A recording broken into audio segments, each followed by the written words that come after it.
Good evening to my friends, enemies, family, and foes.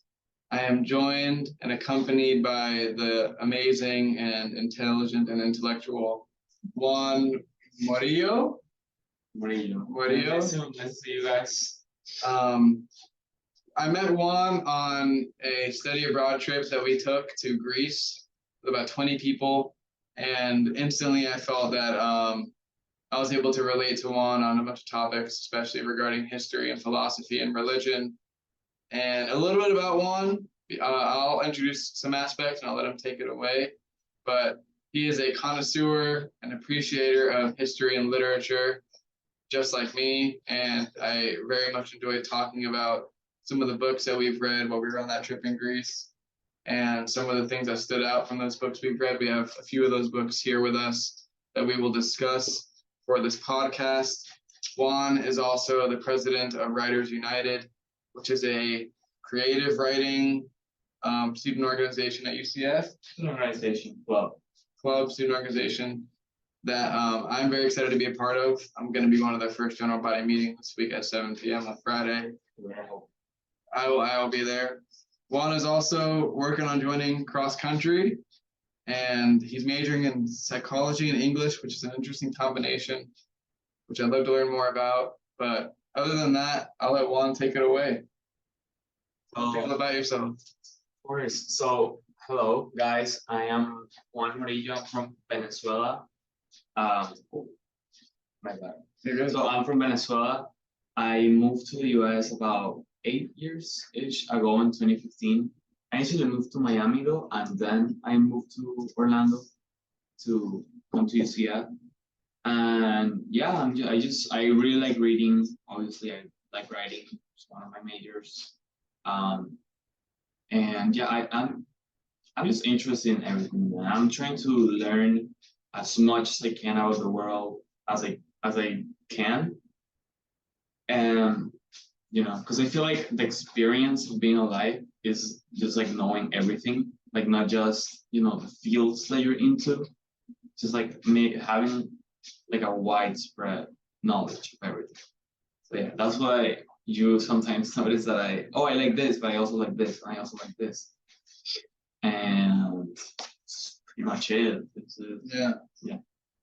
You're an appreciator of knowledge. I am an appreciator of knowledge. Yes. You think it's possible to know everything? No, of course not.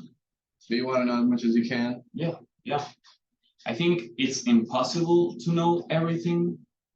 For sure, it's impossible to know everything. There's no way you can know everything that exists in the world. But I think what counts is how knowledgeable you are as a human being, how learned you are in, other stuff, other cultures, like color, whatever. But the more you know about the world, the more of an, I don't want to say enlightened, but like the more of a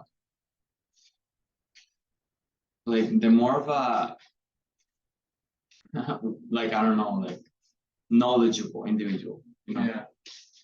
That's one thing so when I was on the trip to Greece with Juan, one of the most interesting parts of the trip was like not talking to the professor about like our historical significance of the various locations, but like going to Juan and him being like, yeah, man, I was here in Assassin's Creed Odyssey. But then also, other than Assassin's Creed Odyssey, you would tell me like about all the probably explain what Assassin's Creed Odyssey for the uncultured folk. It's a game, an Assassin's Creed game that takes place in ancient Greece. For those of you who don't know what Assassin's Creed is, it's a game where you play as an assassin in like a lineage of assassins, which that specific game takes place in ancient Greece. Mm-hmm. I think I did a decent job of explaining. Yeah, so the game basically focuses on you like playing around ancient Greece and like all the Greek islands and the mainland and stuff like that. And so I obviously played it. I love ancient Greece. And in the trip, I was like everything that we went to, that was also the game. I was telling Michael, I was here 2,000 years ago, climbing all the stuff. And he's like, what's it mean? Like, there's a video. No, but honestly though, it was really cool because a lot of people on the trip are very awesome. but it was you in particular who I felt like wasn't Greek, but you were looking at everything as if it like really was something to appreciate and like something you could really learn from. Like there were some parts of the trip even I was at a location and I'm like, well, I'm just here, I'm gonna walk around. But everywhere we went, you were always asking questions to the tour guides. You were always like inquiring about the area we were visiting. And I just found that something to appreciate because I also respect knowledge, and I I used to be like in high school and I would tell my friends like I just want to be really wise. I want to be really wise one day, and I felt like you had that sort of like inquisition in you to like understand the things you were seeing and the places you were going to. And I'm sure like the other areas you went to in Europe also like provided you with some awesome experiences. I mean, I feel like Thank you. I feel like especially ancient Greece and Greece as a country like that, you say that, oh, even though I wasn't in Greek, I was still interested in the culture. I feel like even though if you're in like Greek, like or your family's Greek or like modern day Greece, ancient Greece as well as like older ancient civilizations, ancient Egypt, ancient Indus River Valley, ancient China, all of those. Even though you're not direct descendant from the people that right now inhabit those places, those civilizations are like human like human heritage. It doesn't matter that I wasn't born in Greece or that my grandparents are born in Greece.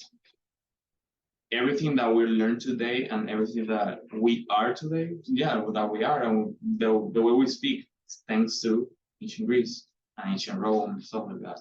So it's like it's a place that when you're there, you can't help but like you have to know, because like even you speak English, I speak Spanish. Those two languages are more like not related, but like they're more alike than we think, and it's because that connection is Greek. There's some words that that are also in Spanish. It's like damn, they sound the same, even though they come from different places, like Roman and English comes from those. But that part of the language is also that's the origin. So yeah, I was really inquisitive in that trip because I just feel like I needed to learn everything there was to learn about the country. So why do you think history is important to understand? Why history is important? I feel that there's a very interesting quote that I've heard. It's very famous. So I don't know where it's from, but I've heard it. It's whoever who doesn't know history is bound to repeat it, right? Which is true. Those who don't know history are doomed to repeat it. Yeah, exactly. That one. So that's true. I feel like if a country doesn't know that they committed this mistake in the past, they will make the mistake again. Now, I feel like you're asking me from like another point of view, like why do you think an individual should know like about ancient Greece? Well, even not even specifically Greece, but like like I've been history. I've been reading a book. I think I showed you the story of civilization. I'm pausing on it right now just because I want to make sure I can really appreciate all the information that's being conveyed. But he was talking about ancient Greece specifically in the book, and it was just really profound. Not only being in Greece and seeing the temples and the houses, which easily could replicate the area we're in now, the space we're living in now. It's an area with walls and shelter that you're able to socialize and be productive in. And it's just so interesting that even in the book, the author is discussing the trials and tribulations of the ancient Greeks. And when you compare that to the trials and tribulations we're living in today, they feel so similar. There's problems with the proletariat and there's problems with the bourgeoisie, and there's a conflict between the rich and the poor that always is persisting as the poor people want to have more money and the rich people want to keep their money. And in ancient Greece, you see that with the leaders who were, wealthy aristocrats. And there are laws that are then imposed by new leaders who want to make sure that the poor are maybe more taken care of. And then right after that, there are laws that are passed that take away those protections for the poor and give more benefits to the rich. And it's just really interesting seeing how that is even happening today. And it's like, even if we study history and we don't want to be doomed to repeat it, maybe some aspects we won't repeat. But there's a side of human nature that is always consistent throughout history. Like the problems of our evil, the problems of our good, the problems of our lust and all the deadly sins and religion. It always is there in history, like a looming shadow. And I would love your thoughts on like how history can show us about ourselves. And, even if we study it, is it inevitable that things will be repeated? Okay, so let me break that down. Like I feel like the first thing that you're asking is can you repeat like the first part of the question? Like what you were saying? That how it's similar our society now to society. Even if we study it,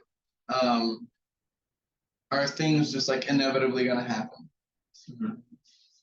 Well, I mean, I feel like part of that is part of that is part of human nature too. Like there's some stuff that is going to happen when you have humans. Like what do I mean? Like for example, if you have, it doesn't matter if you put a group of people from ancient Greece and a group of people now, if you put them in an island, isolate, and you tell them create your own government. I feel like both of those groups, regardless of what they are, they're going to develop a religion. They are going to need water. So they're going to have to develop machines to get water. They're going to need food. So they're going to need to develop tools to help them get food. They're going to need to reproduce eventually. So they're going to set up systems that, they may be different, the specifics, but they're going to set up rules for reproductive behavior, like man with woman, or like you can't do this and that. And so humanity, obviously, and I feel like that's part of what when you were there and what you were saying about like the four walls and how it's saying over there. It's like we as ancient Greeks are human. We both have a need for shelter. Maslow's hierarchy of needs. Yeah, like exactly. So like four walls on a like a ceiling. Like that's the basics of shelter. So obviously it's pretty much the same. Obviously, like if you take a look at the everything that we learn, Greeks are incredibly different from us today. There's no question about that. I mean, for better and for worse too, like both sides, And what was the other part of the question you were asking? I feel like I'm skipping over something. I asked you two like very deep questions at the same. Yeah, no, it was the same question, but you kind of like divided them into parts, and I feel like I answered the first part, but that's what's specific. I guess I'm horrible. No. First one was like, why is history repetition inevitable? Mm-hmm. Oh well, and like what parts of humanity are just like consistent? What parts? I think that's what it was. For example, no matter where you look in society, there is always like bloodshed and conflict within so many different human cultures, whether it's Greece or Egypt or Native Americans or Asians. Like there is always some sort of bloodshed that's involved. So like, sure. I think that's just like there's always bloodshed. But it's part of every human being because like we all want what the other one has, like if you feel like imagine like societies like that, they see that another society has this, oh we want that, let's get it. So war, conflict. Do you think it's possible to like permanently end wars? Mm-hmm. Permanently end wars. I mean that's what diplomacy is for, right? Like why don't we have a third world war like right now? Why are we not like nuking each other? Mutually assured destruction. Exactly. People are scared of a third world war. That's why. And I think a third world war would inevitably use nukes. And in my opinion, once one nuke goes off, I mean, every single nuke will go off. You can exactly. You can be like, oh yeah, we can make some laws so countries don't use nukes.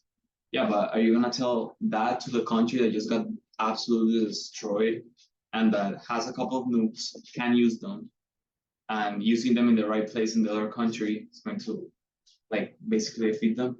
They're gonna use them. Yeah. So it's like it's absurd thing that they're not gonna do that just because of some UN law or something like that, So, but do I think war can be permanently avoided? No, man, because things are like war exists because of conflict, and human beings are always in conflict with each other. I think humans are very flawed creatures. And I mean, sometimes we can have everything is flawed. everything is flawed, but I think humans specifically, even like we can honestly think, particularly with the Western views, the Western philosophical views that are embedded in our society. I'm taking a Native American philosophy class, and it's very clear that the Western views of law and of self overtook the Native traditions of the current land we're on. Like Native American views are basically eradicated, unless where they're being very preserved and studied. But the Western views of laws and of self, of what it means to be rational, and what it means to have a government, the Machiavellian discussion we were having earlier, those things are now here. And I don't know where I was going with this, but like it's clear that the West has a very big grasp on how we are as people. I mean, we're all descendants of the Western philosophy, of the medieval ages, of the Renaissance, call it what you want. We are all intellectual descendants of that. So obviously, yeah, like they took over. Like that's colonialism. That's what happens when a society comes a new place and they're like, my religion is better than yours, my system is better than yours, you shut up. That's usually what happens, right? I mean, right now I'm reading, I have a couple of literature courses this semester, and I'm reading about the English colonization of the Americas, specifically Jamestown, like when helping with Pocahontas. Well, Matauca, that's like her original name. You got like Pocahontas and John Smith, like the whole Disney movie. So I'm reading about that. And one of the things that you can read from John Smith is how he talks about like the new land. He just says, come to America. Like it's so rich. There's diamonds everywhere and like riches everywhere. The savages are in the land and they won't do anything to you. If you're rich and you're a gentleman of great renown, like the English gentlemen, he also says there's a place for you. Instead of like go hunting in the forests of England, come to America and hunt here. You can have your stay here. So my point is, yes, they came over and they basically took over the land. It wasn't theirs. But going back to the whole war thing, it's just I just think it's rooted in human nature. Like it's this need of like superimposing our own beliefs over everyone else. Of like, because you spend your whole life basically crafting a worldview, right? Everyone does. Everyone has their own worldview. You may adhere to some beliefs, but everyone is an individual. Everyone, at least in the West, in the US, you're allowed to have your own beliefs and stuff. So when you spend all your life crafting stuff like that, there comes a point that if it's questioned, for most people are just gonna fight that question. It's like you want to keep believing what you believe. You adhere to those beliefs so strongly that it's like it's painful to let go of them. But I feel like that's the problem. We should be able to be open to everything. That's why I try to learn everything, because I want to be open to new viewpoints, new like points of view of different cultures. Um, and yeah, basically that. Like for example, like when we read like ancient Greek stuff, sometimes you'll hear like this, especially mythology, right? Like I was reading that book like mythology by Edith Hamilton over the summer as we were in Greece.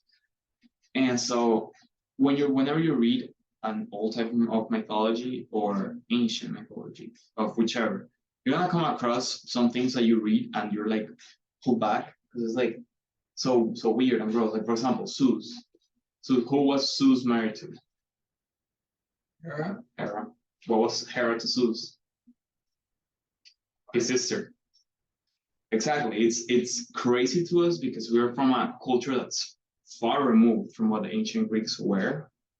But that it wasn't really normal either back then. But they had like their own philosophy regarding the gods and whatever what they can do with their family. That's not really the point. But what I'm trying to say is you have to be open to like other cultures. You have to protect yourself from like dogma, like believing that something is as it is because this is my truth, and it's not gonna go because we live in a very big world with very different people that I feel like we're all the same to a very like core level, but we're all different. Like like our cultures are different, our beliefs are different, and sorry if I went off on No, that, dude, you're good. but You're good. but that's what I believe regarding that, and that's why I think history is so important to learn about, especially world history. Because if you learn the history from different places of the world, you get to know that these things that we're going through right now are not just happening now; they've been happening That's one thing for millennia. People have been having this same conversation. What's important to learn history? That it's like you have to expand your mind, be open.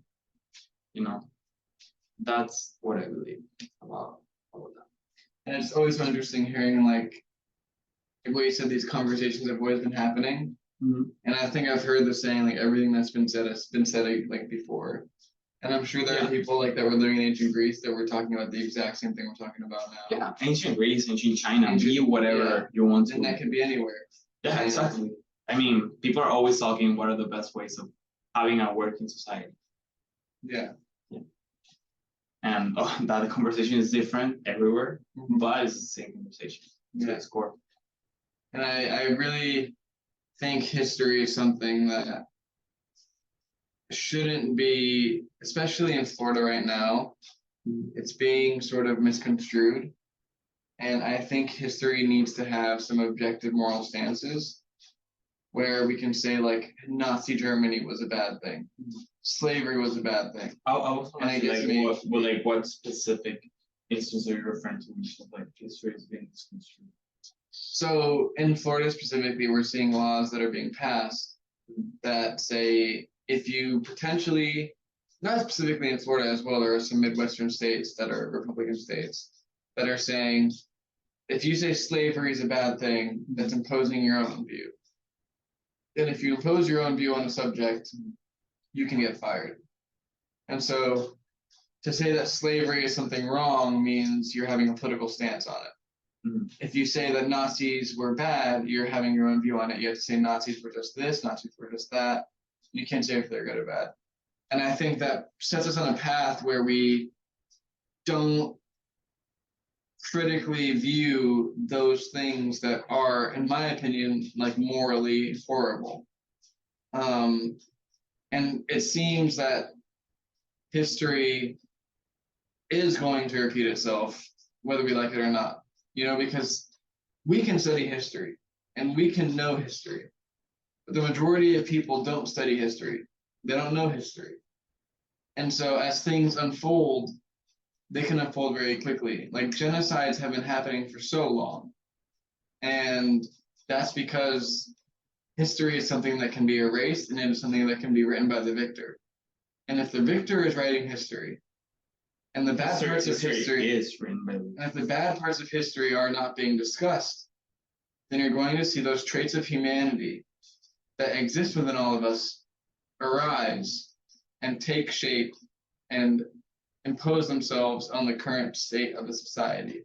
And that's why I feel like America specifically is going to be either headed down a really good path or a very dangerous path towards people that are immigrants, towards people that are of the LGBT community, towards people that are leftist slash socialist slash communist slash Marxist. I mean, DeSantis said he wants to destroy leftism in this country. It starts with that. And who knows when somebody says, I want to destroy transgenderism in this country. I want to destroy gay people in this country. These things are not inevitable. These things are so possible that if you were living in Nazi Germany at the time, or if you're living in America at the time, people that are against Jews coming here or are against Jewish people living, that could have been just any person. People, like, if you've seen the videos of the people that are out there on the streets for Hitler, it's thousands of people, hundreds of thousands of people that are your neighbors, that are your bakers, that are your lawyers, that are your laborers, that are just everyday citizens of Europe at the time, who are just saying eradicating the Jews is a good thing to do. They are just regular citizens who fell ill to this disgusting ideology which was imposed upon them during this time of economic distress. That is not inevitable in these states we're living in. That is entirely possible, especially if we're living in times of economic crisis. If people are being told, as they are, that the cause of your distress is not the wealthy, that it is not the corporations who pillage and destroy our political, social, economic institutions, but instead that it is gay individuals, that it is immigrants who are taking your jobs, that it is leftists who are poisoning your kids, that will inspire something in people to say, I don't want that to happen. And if measures need to be taken to keep things safe, then those measures can be taken. And it seems like America, if we don't tackle that responsibly, could be headed down a path that I think would be very deadly. I just went off, but so let me answer to that. Man, for me, I a lot of times feel that like I'm not a person that likes politics at all. I don't like politics. Why do I not like them? Because there's this thing about labeling people leftists and labeling you as a right, like a Republican or Democrat or whatever, and I hate you because you're a Democrat, or I hate you because you're a Republican, that I find so primitive. Primitive it is primitive. So primitive, so tribalistic too. I feel like there's this need for us to like place everyone that we don't like into a group, a category, basically a category, and then go against it. And like we were talking about, like imposing our own views over that. So that part I don't like, polarizing each side.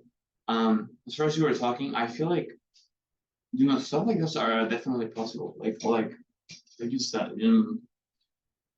do I think there's like a growing Nazi threat in the United States? Not necessarily, because you see all that people, right? Like I imagine it was like a national convention of Nazi people. I don't think nobody in their right minds today, like if you ask them, do you think that the Nazis or whatever, like are they good? Or, like very few minorities are gonna say, oh yeah, they were good, which is the minorities that you were talking about that were there in that parade, like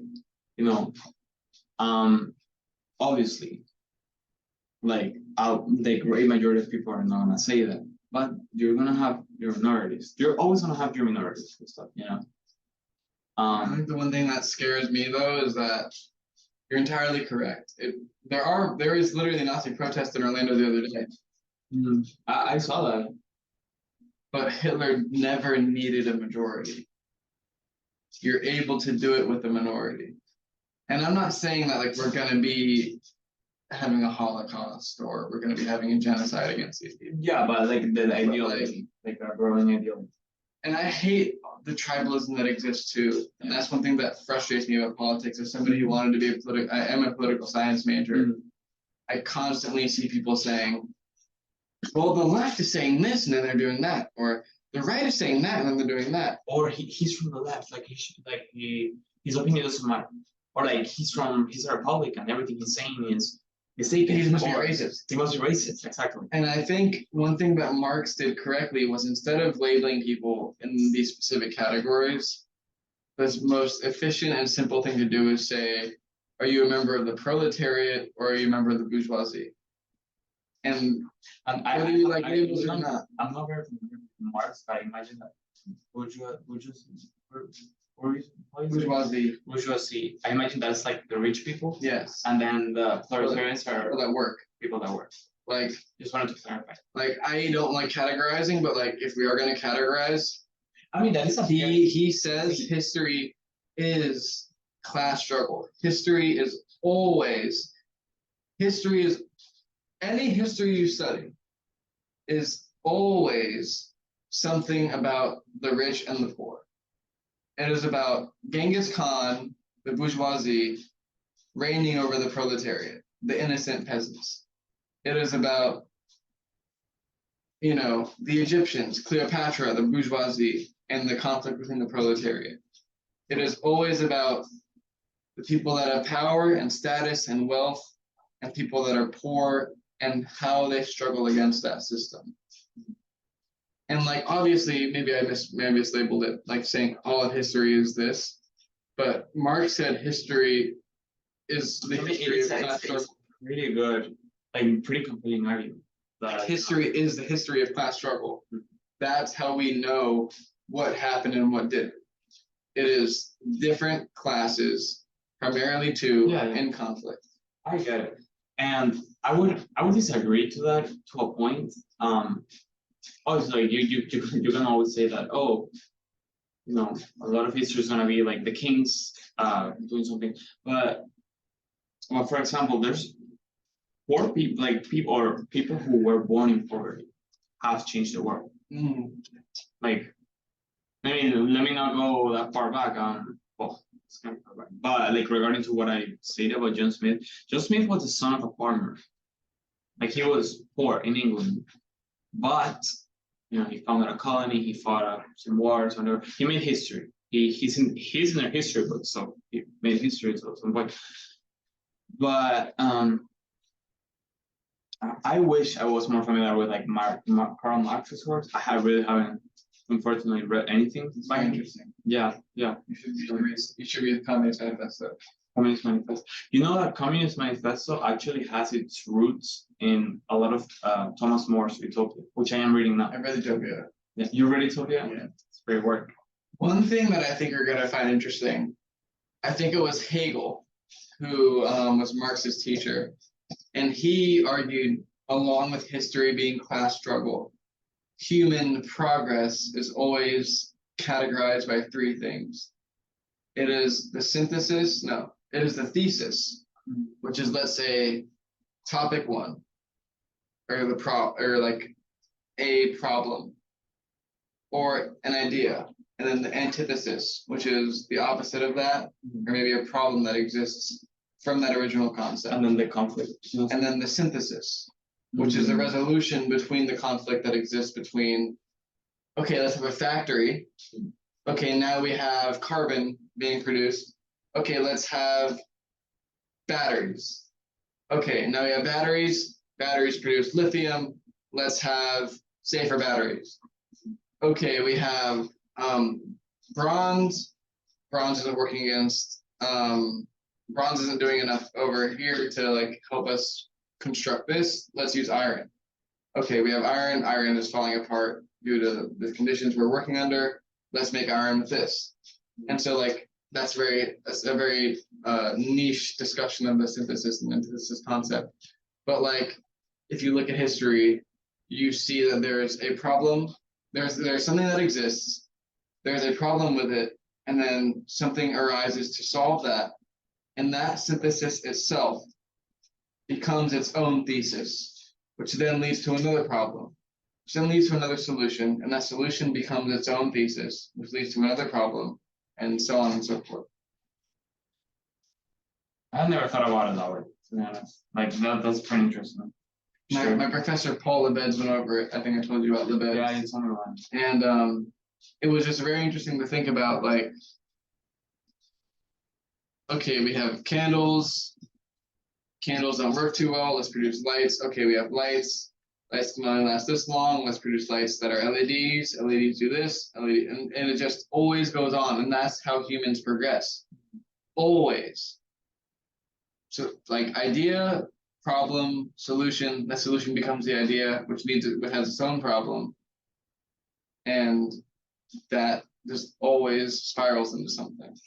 what do you think happens when there's a setback, like a technology or something? What do you mean?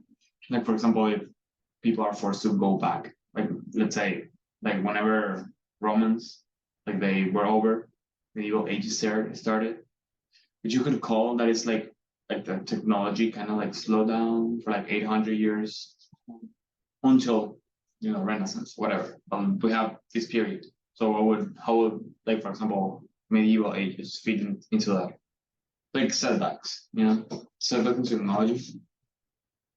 Well, it may not have been technological, but maybe it's like on a more on a communal level, where it's like we're living in a farm and we're hungry. Let's have sheep.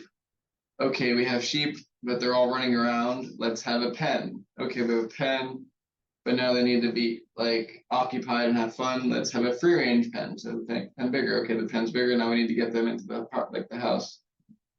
And I'm being very niche, but like every single concept always exists off those three things, according to Hegel, who was Marx's teacher. And I found that really like fascinating hearing about that, because it put into perspective like the idea that every solution that exists always can bring a problem. That problem always needs a solution, and it just like it's so it feels so complex, but also it feels so simple, and like so understandable at the same time. Like, oh, that clicks for me. At least for me, it clicked. And like, that's how humans are where we are now. We have had so many problems, and we've constructed solutions to those problems, and those solutions end up having their own problems, and those problems need solutions. But seeing that we only have about like 20 minutes left, we can keep going. I mean, well, like as much as you want a question. All right.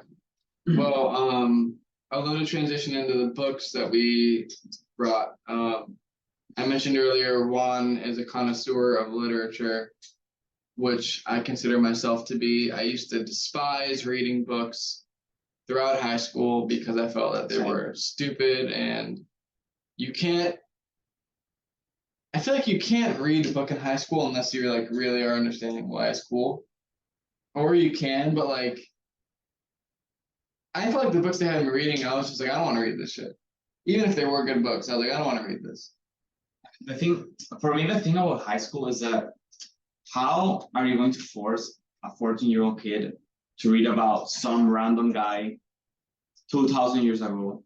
I'm talking about the Odyssey, for example, who wrote about these gods and stuff like, oh yeah, like from that came Percy Jackson. He's not gonna care. He's not gonna care about the poetry. He's not gonna care about what happens in that. So it's like, for me, forcing kids to read stuff like that is kind of absurd. Like the same thing happened to me with, well, imagine me, for example. I came from Venezuela, so you got like a kid who's been living in the US for 2 years, barely speaks the language, could understand it, could talk it, but how am I going to understand the Odyssey by Homer from 800 BC? Impossible. Or how am I going to understand it? Let's not even go that back in time. They made me read Of Mice and Men too. that's Southern English, which is as hard for me. Or To Kill a Mockingbird, you know, all of those are great reads. Obviously, I had to, but it forced me to come back at those reads years later to recognize how important that was. So, what I think about that, I feel like there's no reason why we should make a 14-year-old kid read a text as complex as the Odyssey. You know, like if we want kids to start liking reading, the answer is not to force them to read. The answer is to, you know, maybe put a book that's easy to read, or like an easy read that also teaches us about history. I feel like reading about cool things too, or giving like, this might sound cheesy, but I remember when I like stopped reading, it was like a hiatus, and I remember when I read during COVID, I was like, I want to get back into reading, and I read Watchmen. So I don't know if you've read Watchmen, but it's a graphic novel, but it's probably the best graphic novel ever written, and it's like very dense and deep, and it has a lot of literary elements in it that I feel like got me back into reading, like getting ready to read a book. And I feel like if you give kids things that are like more artistic visually, it's gonna click more for them than just like some random words. But at the same time, there's kids that are just not artistic. There's kids that like from an early age like more math than literature than arts. There's kids that are going to love that, but there's kids that are also going to hate that. That's what I'm saying. Like I feel like we should put a book that's important historically or societally or whatever, but that's easy to read. You know, like for example, when I was I remember when I was in freshman year of high school, like what other they made me read Romeo and Juliet. Same. Romeo, of course, we all know about like the historical importance of that textbook. Like not textbook, book like Shakespeare, whatever. Do you think I cared about that book in freshman year? No, I knew it was important. Of course, I knew it was important. I heard about it, but when I read it, I read like the old English. Oh, you have to get through it. For a 14-year-old kid, I feel like that's something that everyone should know about, but 14 years old, I would even argue 16, 17 is too early. Like you have to expose to that with you being prepared to expose to that, Because that's another thing. They made us read it and then they don't give us any background about it or any, at least for me, that was the case. Like didn't maybe like a slideshow presentation, like a brief one, and then you read the old English and say, yeah, right? Unless you read a lot of old text and realize that. But speaking of old text, you were talking about an old text when you got to my apartment, The Prince. Oh, tell me about The Prince, because I never read it, but like you were talking about some interesting things. And yeah. Well, you said you're not super into politics, but I feel like it's relevant. The thing about The Prince is that it is politics. We're talking about The Prince by Machiavelli, by the way. Let me just explain. So I'm taking a class this semester. It's called literature and law. Because I am taking 2 majors, but my initial plan is to go into law later. So in that class, they made us read this book called The Prince by Machiavelli, like the Italian writer. And I was talking to Michael about it. The book itself is, if you read it without knowing the message or knowing the context, it's a guy basically explaining how to conquer territories, how to maintain them, basically how to be powerful, how to wield power, I feel like. But once you learn the message of it, this is what I found interesting, is that at the core of that book is the message of separating ethics or morals or from politics. What do I mean by that? Like he gives the example that he gives a lot of examples in this book. That's why I really like it. But one of his examples was, if you're a king or a prince and you conquer a new territory, he asks you, what do you think is the most effective way to have control over it or maintain it? And then he gives 3 options. and then immediately discards the other two. The first one is that you have to destroy like that city, like destroy, especially if it's a city that has already been like governing itself. You have to destroy it completely, burn all the houses, kill all the people, destroy it. Why? Because that is the most effective way to set up power there. And then the obvious reaction is gonna be, what the fuck are you talking about? Like, how are you gonna kill all those people? That's not ethical. But he says you have to separate ethics from politics. Why? Because the world, even you don't like it, the world is a certain way, and people are gonna be like, yeah, but you have to remain ethical and this and that. But sometimes remaining ethical is not going to lead you to maintain the territory. You might lose it, or people might rebel against you. Ethics doesn't win all the time. Huh? Ethics doesn't win all the time. Yeah, exactly. He talks about like lying, for example, if you're a king. It's like lying is not ethical, but sometimes it's the most useful thing that you can do, to keep yourself in power. Super interesting. Yeah, you should read it. You should read it. So it's basically like if you act ethical in politics, you're not doing it right. No. See, that's where you're wrong, because see, Machiavelli is so misunderstood. I feel like, because people just say, he argues against separating completely from, like, if you're a king or people in power, separate yourself completely from ethics. That's not what he's saying. He is saying that the world is a certain way, whether you like it or not. So whether, let's say, you become a king and you're like, yeah, I'm gonna be an ethical person. I want to be a good king and not like, be known as this. And it's like, you can do that, but people will rebel against you if this happens. If you conquer a new territory and people don't want you in power, they will rebel against you, no matter how good you are, because they don't like you. And so I think he's like, honestly demonized to a point that we even use the word Machiavellic to say something's bad, but like reading through it, I at least found that the guy was actually a really nice guy. He's just saying the truth, He's saying the world is a certain way, whether people like it or not. And what is that, like, certain way you think he's talking about? Well, I mean, okay. So for example, sometimes you will have to lie to to accomplish the best result for your people, which is true. I mean, I don't know how to craft a scenario right now, but like you've said a lie to like keep someone happy, right? If somebody comes with a dress that they worked all month to buy, and they're like so happy because they buy it, and then they show it to you, and you're like, that dress looks awful, they're gonna feel awful because you just told them that. So what do? Maybe lie. You lie. You lie about it. I mean, you're like, you look great, whatever, just to make them feel good. Unless you're like his best friend, and I would at least tell them they look horrible, and just hit the point. So yeah, but you lie to make them feel good. So sometimes lies are necessary. Now, let's say you're in power. Like sometimes you gotta lie to like, accomplish your best results. What do you feel about that?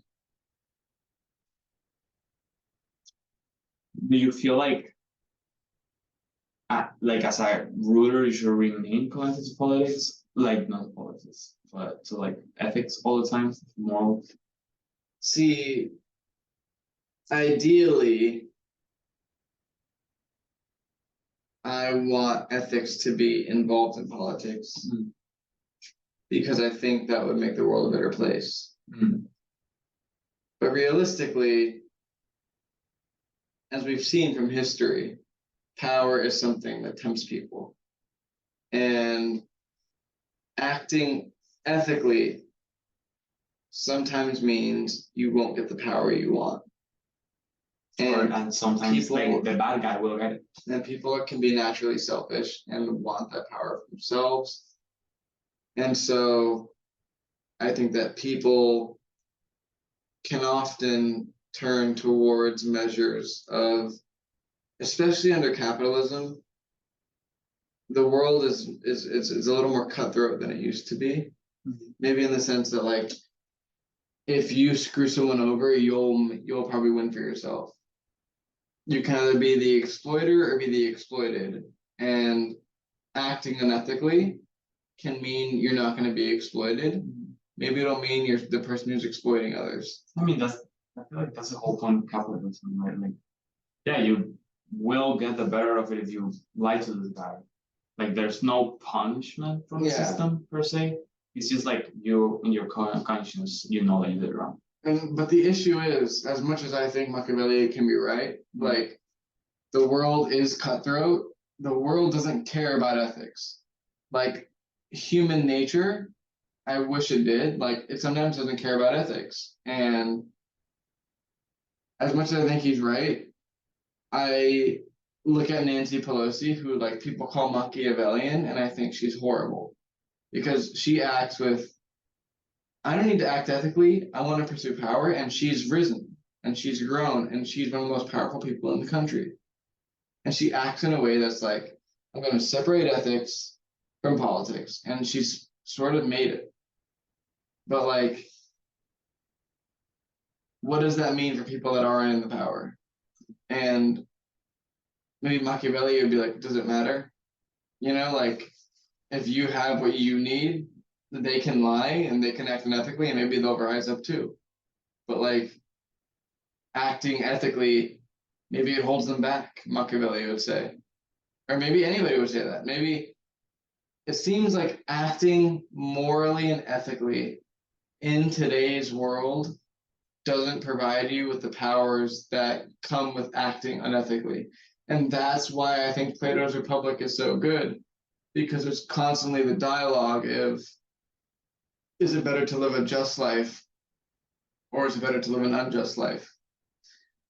And as much as we think Machiavelli can be right, Plato and Socrates, I guess Socrates himself, at least quoted in the Republic, comes to the conclusion by the end that living a just life is better. So, I mean, what do you think? Do you think it's better to live life unethically and achieve power, or is it better to live a life of justice and ethics? Well, see that's the thing, because so the whole point of Machiavelli's thing is, if you're a king, what is the best way you can keep power? Like it's, yes, the question arises separating ethics from power, but that's the best way. He gives this example of Cesare Borgia, in Italy. Because Machiavelli is from like the Italian Renaissance, so he gives the example of Borgia, right? He was the son of the Pope. The Pope basically used all his resources, all his contacts to get his son power. Once he had that power, he was, I think he was I might be so wrong on that, but he was like the ruler of an Italian city, I feel like. I don't know the name, but he was a ruler. He knew that he was going to be ruler of a city that had already, been autonomous, like they didn't need a ruler or something. So he knew that he needed to assert dominance. So what did he do? He came and he was like, he hired this mercenary, the Orca, he was called, and basically he told him to, torture everyone there, like make the people fear Cesare Borgia. So like I did it, like Orca, like I think it, he killed people, tortured them, basically made them ashamed. What did Borgia do after? He came and he killed the Orca. Like the mercenary killed him, cut him in pieces, put him in the streets so people could see it. And what did that do? That basically, that did two things. First thing that he did, people were scared as shit of Borgia. Like they feared him. They knew what he could do. They knew what he did. And then the second thing that he did, do you know what that accomplished? People loved him because he just killed the guy that was killing them, or like torturing them. And Machiavelli says that may be the only time in history that something like that has accomplished, like an outcome like that. So do you think that is effective or is it not effective? So do you think that the outcome that Borgia got out of it, out of what he did, was it effective or not? Like, we're not talking about ethics, nothing. Was it effective or not? Yeah, obviously it was effective. Was it ethical? Of course not. Just killed how many people in your process? Wasn't ethical at all. Like, if you would ask me, as you're asking me right now, like, my conscience wouldn't be able to deal with that. Like, I obviously like could never do something like that, but it's the most effective way to control, and that's where the whole argument of the book is. Like, people say you should be ethical as a king, but that's Machiavelli says that's just not gonna cut it, And then he says that so then your focus as a king, should be to separate ethics from politics, but don't get a reputation for being too generous or for being too maleficent, So like, be known as someone who's respectable, who's feared, and stuff like that, and know when to use cruelty. Because cruelty can be used too much, like too badly, and cruelty can be used just enough, like Borgia did, for example. Because after Borgia killed the guy and everybody feared him and stuff like that, he actually like did a lot of good stuff for the city. Like, he improved infrastructure, he made festivals for people. People were happy after that, and his power was basically secured after what he did. Was it crazy? Was it ethical? Wasn't ethical at all. But then he moved on and did good stuff for the city. That's where the allure of the book is. Like, it's such a hard read for some people because I feel like it makes you really come to terms with that. Like, obviously ethics as humans, we have to have our own like morals and stuff like that. That's important, of course, but recognize what Machiavelli is saying too. I don't know if you've seen the show Succession on HBO. You told me to watch it. I haven't. But the premise to me was, do you love your family or do you pursue power? And like, what makes you happier? Because to pursue power means to essentially like fuck over your family, but the characters are always caught in the dilemma of like, I also love you and I don't want to fuck you over completely. That if I don't fuck you over completely, then I'm not gonna be receiving power. And that like feels like it ties into the Machiavellian view. What was another question that Machiavelli asked? He was like the original, but he was one of the first ones that asked the question: is it better to be feared or to be loved? What do you think? Well, Machiavelli says it would be much better, or the aspiration of everyone would be to be loved. But it's full. Like, I feel like the prince is full of buts.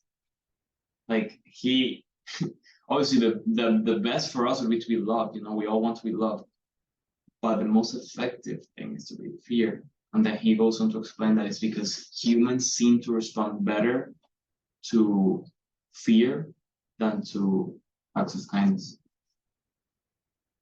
Again, I'm not like I never have power, but it's interesting. Crazy, bro. It's interesting to read stuff like that. It really opens your eyes, and it's like I feel like it educates you to a degree. Obviously, the point is not to adapt his beliefs. That's not the point of reading in general. To understand. To understand, exactly. You're an individual. I need to read this book, bro. You should read it. You're an individual.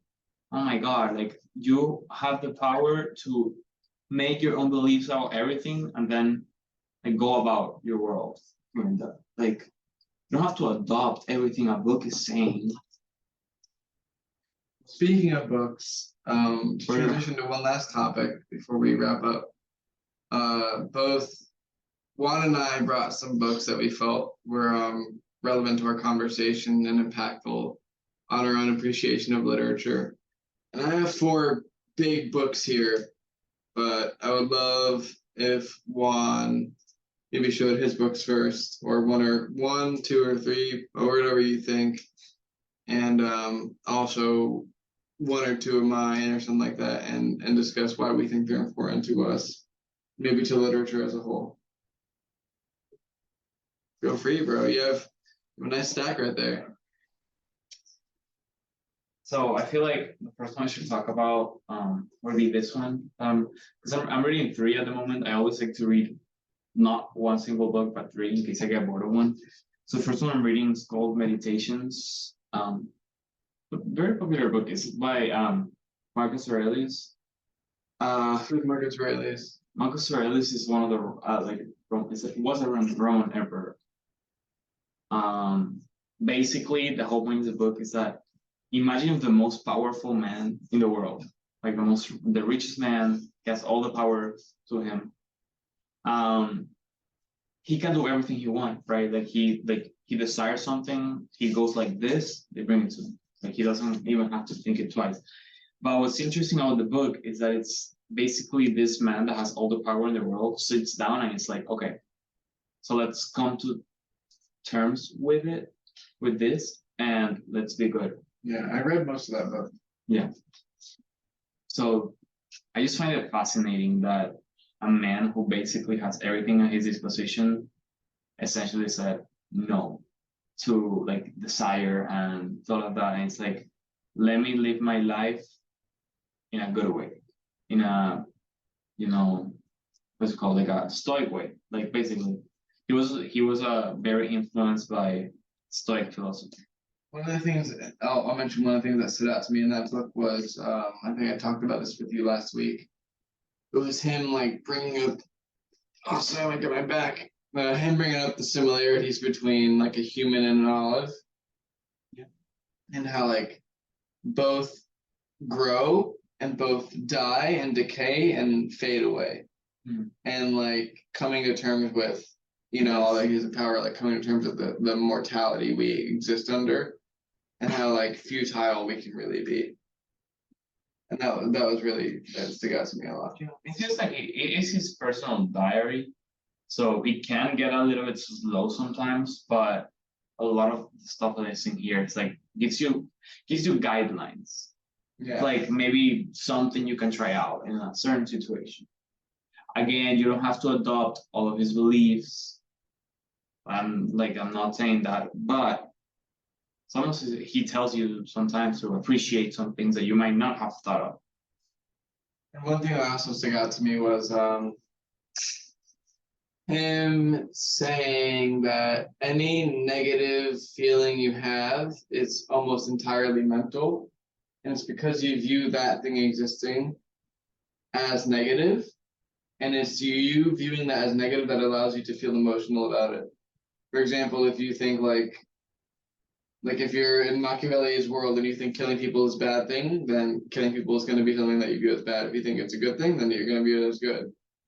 If you view like someone breaking up with you as a bad thing, it's going to be a bad thing that affects you emotionally. If you view it as a good thing and you're like, I'm happy this person broke up with me, it's going to be a completely different experience.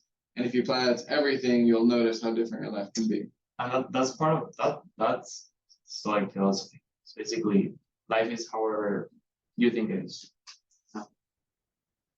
Did you want to talk about any of the other books? Yeah. So I have this one, and then my other two are. I'm reading Atlantis by David Gibbons, and I should probably explain this one first. Basically, this author is known because he creates fictional scenarios, but the guy was an archaeologist for like 20 plus years or something, and he talks in this one. He talks about Atlantis. He says a fictional, like a fictional scenario in which Atlantis is discovered, and he also talk about it. And he gives you a lot of like information regarding archaeology in Egypt and then like Greece and stuff like that. So if you're like interested in that type of stuff, obviously go at it. It's really interesting. And then my last book, well, a lot of people are gonna know this one, is Game of Thrones by George R.R. Martin. I'm a big fan of fantasy. I actually want to, write one someday. So obviously, this is like creative gold for me. And I haven't really gotten that far into it, but I'm really excited to read it too. Yeah. It's a lot of fun to read as well. I actually read that's the first one? Yeah. I read that one a long time ago. It was during Hurricane Irma, which was around 2017. I was in high school. Rented it out from my school library. It's basically if the Lord of the Rings got converted into like what real medieval life would have been. Yeah, it's a good book. George R. R. Martin is a great writer. I'm excited. What are your books? I have 4. I've read most of these. I've read all of them, honestly.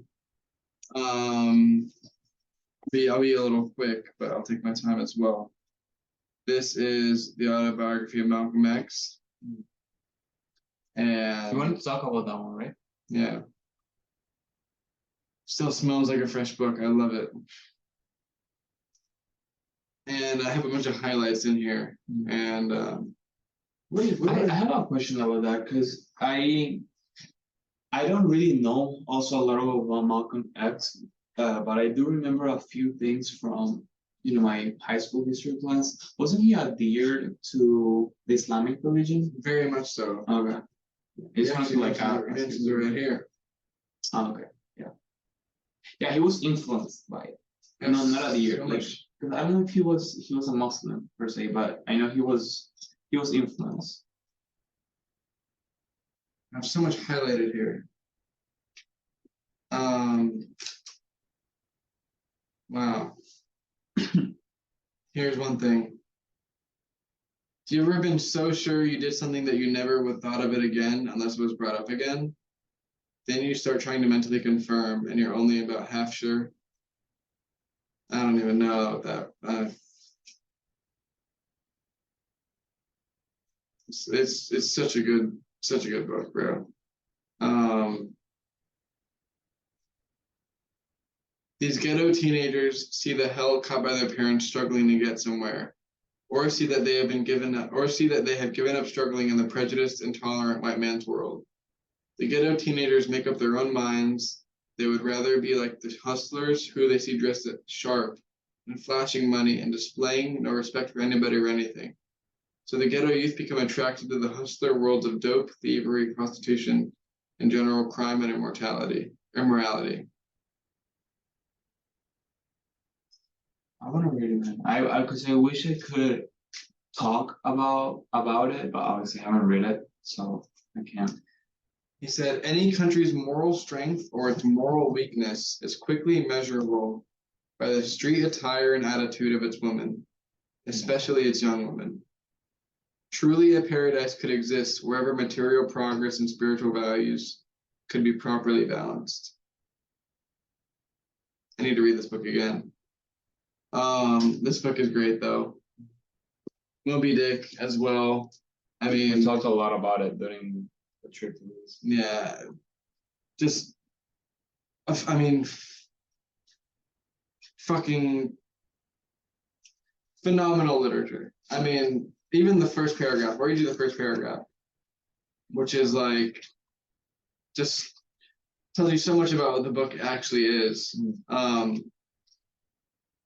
He says, call me Ishmael. Some years ago, never mind how long precisely, having little or no money in my purse and nothing particular to interest me on shore, I thought I would sail about a little and see the watery part of the world. It is a way I have of driving off the spleen and regulating the circulation. Whenever I find myself growing grim about the mouth, whenever it is a damp, drizzly November in my soul, a damp, drizzly November in my soul. There's such a way to describe yourself, like a damp, drizzly November. Whenever I find myself involuntarily passing before coffin warehouses and bringing up the rear of every funeral I meet, and especially when my hypos get such an upper hand of me that it requires a strong moral principle to prevent me from deliberately stepping into the street and methodically knocking people's hats off, then I count it high time to get to sea as soon as I can. I love it, bro. I like the November, the drizzly November to describe oneself. I've never thought about describing a character's feelings through the season and what's happening in the season. That's really interesting. Definitely will read it sometime. I don't know when, but I will read it. That's great. That's great. I also brought The Shock Doctrine, which is about disaster capitalism, which is a great book. Disaster capitalism is the idea that, if you act unethically and there's a disaster, you're able to manipulate that disaster for your own benefit and change the economic structure of the world or whatever is existing to benefit yourself. And so if there's like an earthquake or a economic recession or crash, the leaders are able to say, because the people are in shock, for example, shock therapy allows people to manipulate another person's brain. When the people are in economic shock, you're able to manipulate the economic structure and people won't notice it. And by the time they recover, things are changed and benefit those that are in power. And this book, I mean, that's the whole thing. Strike them when they're weak, right? yeah, and that's what this is about. Again, it's effective. Not ethical, but effective. And lastly, to get in on this note, Manufacturing Consent by Noam Chomsky, which is a book I feel like, Oh, it's by Noam Chomsky? yeah, you have to read I this didn't. book. I didn't know it was by him. Because obviously I've heard of Chomsky. I'm like psychology major. So. This is probably like one of the best books you could ever read. Why? What are your thoughts on it?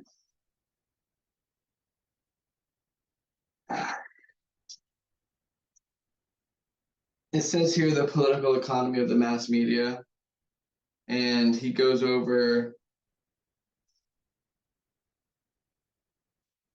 how the media functions to give specific narratives to people. And I'll give one example because the book does so much to discuss it. When you say media, do you mean because Noam Chomsky he's from before before our time, before we were born, right? He's still alive though. Okay. Here's what I'll say. When he talks about the mass media, he defines it in this book as like CBS, NBC, CNN, MSNBC, Fox News. News. And they operate through Chomsky's theory through 5 filters. And he applies these filters to the mass media sources and says, we're going to test if they pass these sources or pass these filters. Mm. And if they do, then they are operating under the model, which is called the propaganda model. And he says there are 5 filters. What is it? It is the size, ownership, and profit orientation. Which is like who owns the media and what are they trying to work toward. The second filter is the advertising license to do business. So who is paying those big companies? How are they getting their funding? Okay, it's a pharmaceutical company who advertises their medicine on that big mainstream media source. And if they're advertising on that media source, that means that anchor is getting money from that source. And that anchor is not going to be saying things that go against what those advertisers want because those advertisers are giving that anchor their paycheck. Next is the sourcing. And he says they source from specific things that they believe are experts or they believe are people that are qualified to discuss these certain topics. For example, CNN or MSNBC or Fox News will have people that they feel don't cross the certain line that should not be crossed. If that line is crossed, then that means they should not be back on there because going against what brings the profit is a bad idea. Look at this as Machiavellian. You don't want to have ethics and news. You want to have news and make money off of it. That's the point. You have a system of business. The next thing is flack, and flack is the 4th filter, and that's constantly having some bullshit story.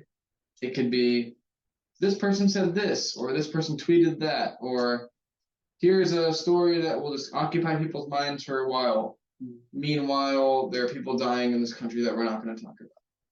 I mean, that happened right now, like with the Hawaiian, like when Hawaii was basically on fire, Maui, Yeah. you barely got any coverage of that.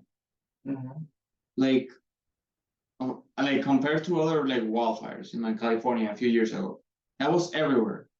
And then like for Maui, like I knew about it, but like I don't like there wasn't a lot of it in the news. That surprised me a lot, and I actually heard something someone YouTube actually talking about it. It's like that like there might be like a conspiracy to try to hide that. I don't know, obviously about that, but it basically corroborates that like the media will show you what they want to show you. Exactly. And the last filter, and probably the most important one, is anti-communism as a control mechanism. And he says, communism as the ultimate evil has always been the specter haunting property owners, as it threatens the very root of their class position and superior status. If the triumph of communism is the worst imaginable result, the support of fascism abroad is justified as a lesser evil. Anti-communism is a dominant religion. Anti-communism. And so every single thing, whether it's McCarthyism in the 1950s, whether it's Vietnam, whether it's the Cold War, whether it's Bernie Sanders, whether it's Joe Biden even, there is always the threat that communism is some looming thing that's going to take over everything and control us all. And currently China is the main example of the anti-communist agenda, even though China is a capitalist country. And so wasn't China communist? They say communist, but in the shock doctrine, Naomi Klein explains how if you look at China, they're businessmen. Like they have the ability to call themselves communists, but they're not. There are very wealthy people in there who have businesses who exploit a large number of people. I mean, you've seen the Apple factories. Those people are not communists. They're not sharing the wealth. They're being exploited by business owners who are able to be rich. There are oligarchs in China who are able to sell things to America and make the profits off of that. That makes me so mad sometimes to see so many people, like the new iPhones coming out, and then everybody's crazy to get a new iPhone, even though they just got one a year ago. And who's making the money off of that? You think it's the poor people in China? No. Who's making the phones? The poor people that own the factories. And China is a capitalist country, but they're labeled as communist because that provides the news, the way to make money, and always have an enemy to discuss. Wow. And the last thing I'll say is the topic of the worthy and unworthy victims. And he talks about like specifically South America in the book and Central America. But for example, we'll say Ukraine, those are worthy victims. They need our funding, right? But let's say we go to a country that Latin America, Venezuela, and people are getting shot and killed. They don't need our help. Why would we send them money? They're not worthy. And so the narrative of who is worthy and unworthy is very impactful in the discussion and discourse in the country.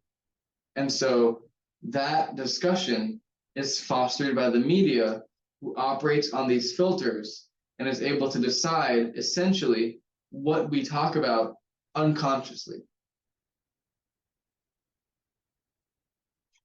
Wow. It's I'm gonna have to read it. It's breathtaking, bro. It is. I remember like I read it during COVID, and I remember driving after I read this like certain chapter, and I was like, wow. I was like, huh. Same thing happened to me with Dorian Gray by Oscar Wilde. Heard of Oscar Wilde. What's the book? Well, the infamous Oscar Wilde, the Dorian Gray, Picture of Dorian Gray. Never heard of it. That's another conversation. Picture of Dorian Gray. Picture of Dorian Gray. Well, Really great. we should talk about it on Friday with the United Writers. Yeah. Writers United. I'll see you there. I'll be there. And you guys should be there too. Please, in the comments, tell him to be there. Because I'll be there. I will be expecting. I'll be there Friday at 7. Okay. Everyone, thank you so much for listening to this amazing podcast. This has been one of my favorites, honestly. Really happy we got to talk about all these awesome topics, bro. Thank you for coming. And Thank you for having me. would you, if you want to share any social media or like places where people can find you or hear about stuff you're working on, Sure. feel free. Sure. My Instagram is Juan Morillo G. I'll put it in the description. Yeah. He'll link it in the description. That's pretty much my main one. But yeah, thank you so much for having me and for listening to me, a poor college junior, with his very limited knowledge about the world. But I try, and he tries to. We will try. But yeah. Thank you guys for watching and have a great rest of your night.